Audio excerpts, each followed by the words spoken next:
Don't you worry, the clip's about to begin, but don't forget to subscribe. Or else, don't make me turn this website around. All right, so we have another call, which this one will actually be useful for a lot of people, and David will be, I'm just going to shut up. Alex in Arizona, you had a question about hybrid meetings going forward from COVID, so welcome to the Hang Up. Hey, Alex. Well, good evening to you both. Thank you so much for taking my call. I have a question of curiosity. I run a humanist group here in Phoenix, Arizona. In fact, Matt, we had you out here with Seth. But I'm curious to know what you think about the eventual reopening for events and how one might go about doing hybrid events. In other words, whenever, where before we would have in-person events almost exclusively, and we've switched almost exclusively to, in fact, we haven't switched exclusively to online events. What do you think about, or how you would go about creating hybrid events? In other words, having both at the same time. And what do you think about that? Well, I assume you're talking about educational events, right? Not social. For the most part, we do have a Sunday speaker meeting event twice per month, but we also have other events that we do, like coffee events and stuff like that. Mm-hmm.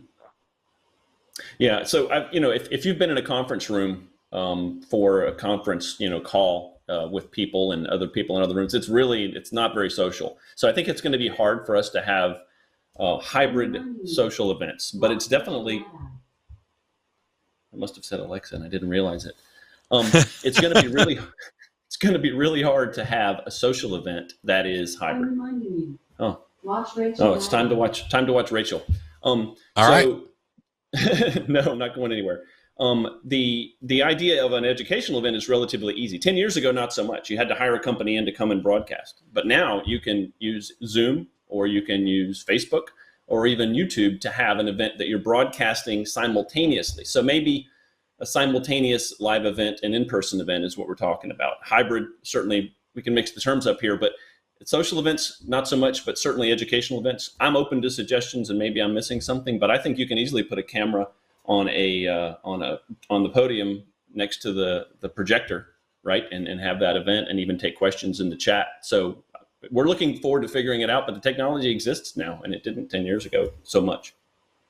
Yeah, thankfully we have a YouTube channel already, and we're slowly building it here and there. So we do have that going for us, but. I'm thinking about like our more social event, like our coffee event is held in a coffee shop. So for us, it's kind of difficult to hold something, because we have people calling in from all over Canada. Sometimes we even had an Australian individual. That's awesome. Call in from yeah, it's pretty amazing. So I'm just kind of curious to know if you had any thoughts or tips or tricks. But I do appreciate your If others do, put it in the chat and let us learn, because I think that would be hard. But I'm willing to try something. I'll tell you this. So I've been president of the atheist community of Austin twice, and currently Byrne is our president, and absolutely should be, and is kicking ass and taking names and doing all the stuff that I just don't have time to do.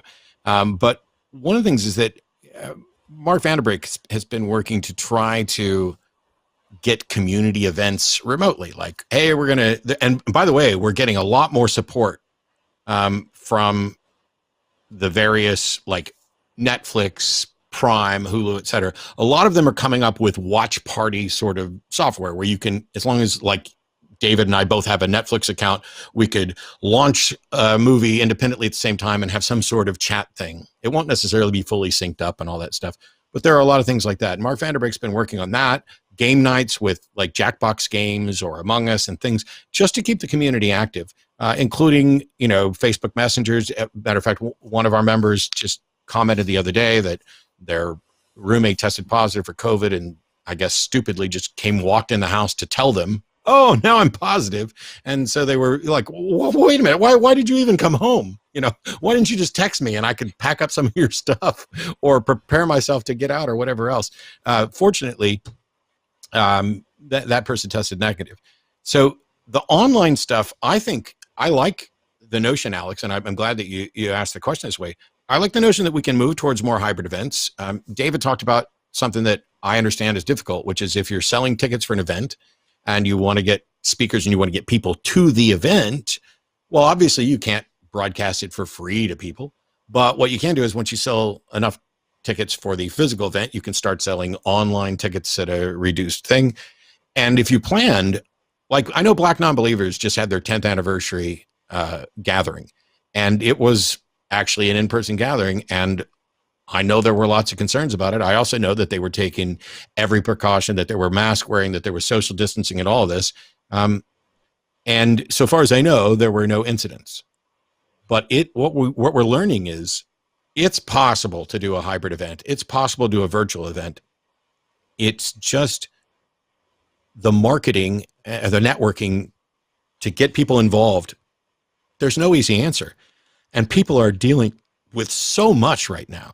Like I've been pretty much locked up in here since last March, give or take. It's a lot. And so we're all going to have to learn from this. And I think the best thing that can happen, which is one of the reasons why I wanted David on here today, is to get different local communities and organizations to work together and talk to each other more about what worked for their group and what didn't work. We tried to do this, nobody cared. We did this, and all of a sudden everybody showed up and had something to say. That kind of communication, networking the leaders of different organizations, it's the same thing that takes place at the national level with the heads meeting and stuff like that. Mm-hmm. So I'm glad you called in. I'm glad David was here to address the question. And yeah, if you're leading an organization, get with the other leaders and talk to them. Yeah, I would definitely recommend that. And you can have a Zoom meeting with the people around the state, or you can make it a more formal event. But definitely do that. And something that you said, Matt, reminded me. We've had some great trivia events. We haven't done a lot of them in the Central Florida Free Thought community, but the Suncoast Skeptics has been doing those. I don't know how they've been going lately, but breakout rooms in Zoom, perfect for trivia. I mean, it works brilliantly. And on the trivia front, V and I were planning to have a live ACA thing that was kind of like the Big Fat Quiz of the Year. I don't know how many people are watching British TV, but I watch a ton of it. So I watch like 8 out of 10 cats and 8 out of 10 cats does Countdown, Big Fat Quiz of the Year, Big Fat Quiz of the Decade, basically anything with Jimmy Carr in it.